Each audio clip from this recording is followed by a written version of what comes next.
The days are getting longer and the air getting warmer, and that means it's ozone season in West Virginia. Ground level ozone can reach levels of concern here locally from April through October. The DEP's Division of Air Quality maintains a statewide network of monitoring stations that measure ground level ozone, along with other critical pollutants like carbon monoxide and nitrogen dioxide.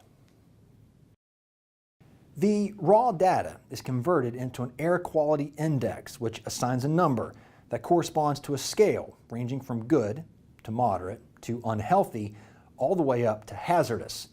Like the weather, air quality can change day to day, even hour to hour. Ozone in the stratosphere protects us from excess ultraviolet radiation from the sun. It's the same substance down here at ground level, but it has harmful effects if we breathe it. Ground level ozone is an unusual pollutant in that it's not emitted directly from most processes.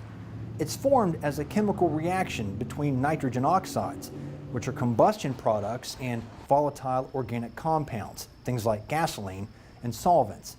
In the presence of sunlight, that's what drives the reaction, they combine to form ground level ozone.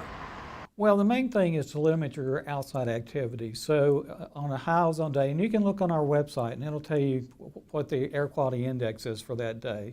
So if it's in the orange zone, then that's probably not a good day for you to be out jogging, biking, and doing outside activities where you're exerting yourself.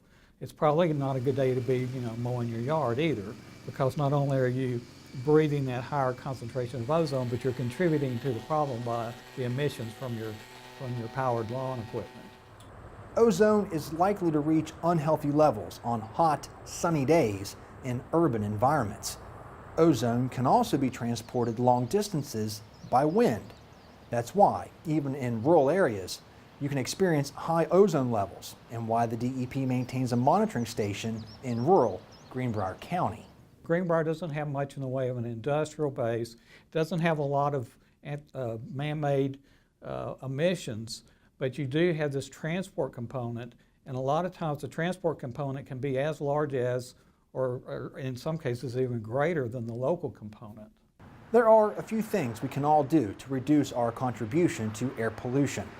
For example, next time you're stuck in traffic or waiting in line at a drive-thru, try to limit your engine idling.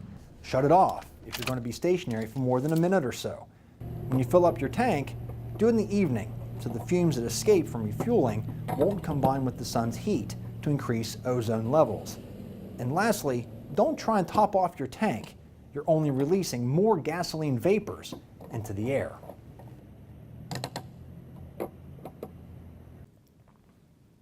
Breathing ground level ozone can trigger a variety of health problems, including chest pain, coughing, throat irritation, and congestion that can reduce lung function and inflame the linings of the lungs.